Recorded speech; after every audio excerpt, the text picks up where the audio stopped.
Cher diocésain, bonjour. Ça fait plaisir à la fin de ce carême, d'entrer avec vous dans la belle et grande semaine sainte. Commence par le dimanche des rameaux et de la Passion. Nous sommes habitués d'apporter nos vieux rameaux, de les brûler, de se procurer des nouveaux rameaux bénis.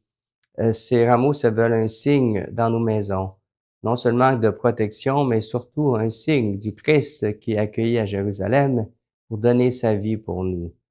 Et les rameaux représentent bien sûr notre vie qui a besoin de verdir, de trouver un nouveau printemps, un printemps de paix, de justice, d'amour, de partage. C'est ce que le Christ est venu accomplir en nous ressuscitant, en nous faisant passer des ténèbres à la lumière, de la tristesse à la joie, de la mort à la vie. Constamment, ce mystère se réalise dans la mesure où nous faisons un acte de foi en la puissance de son amour. Vous voyez derrière moi justement un tableau de Basque, un peintre célèbre à Rimouski. Ce tableau illustre le visage de Jésus. À la gauche, on y voit les ténèbres. À la droite, le visage est illuminé. Dieu veut nous faire passer donc des ténèbres à la lumière. Et il y a tant de formes de ténèbres qui ont besoin d'être libérées. La célébration du pardon au cours du carême nous aide, et pendant la semaine sainte, mais aussi chacun des offices auxquels nous participons sont une source de grâce pour nous orienter dans cette vie de service. Le jeudi saint, Jésus serviteur qui lave les pieds de ses apôtres et qui veut aussi purifier toute notre vie, notre cœur, nos relations avec les autres, afin de ne pas être dans le mensonge, mais dans la vérité tout entière. Le vendredi saint, il y a des marches de la croix, certains offices l'après-midi, une démarche de prière dans la cathédrale, par exemple.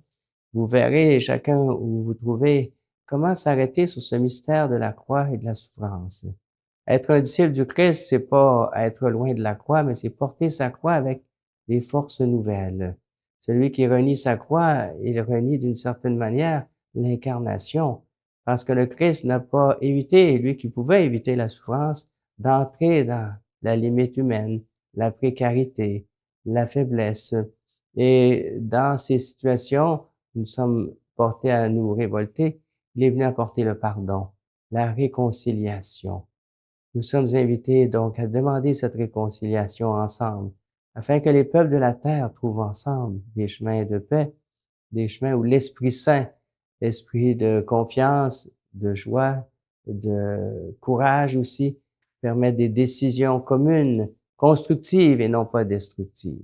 Enfin, la grande veillée pascale reprend à travers l'Écriture les principaux récits de l'action de Dieu. Dieu qui fait une histoire sainte avec chacun de nous, une histoire de salut. Et à travers ces paroles, nous sommes invités à remercier le Seigneur.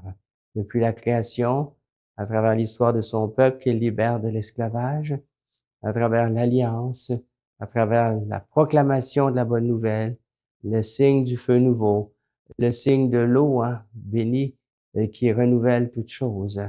Eh bien, conclu par l'Eucharistie, cette grande semaine sainte va nous aider à retrouver notre joie d'être baptisés et de marcher ensemble en étant plus conscients de la grande mission que Dieu nous a, pour laquelle il nous a fait et dans laquelle il nous plonge pour marcher avec lui au cœur du monde et ne jamais penser qu'il est absent de l'humanité, mais vraiment présent dans son peuple pour l'humanité.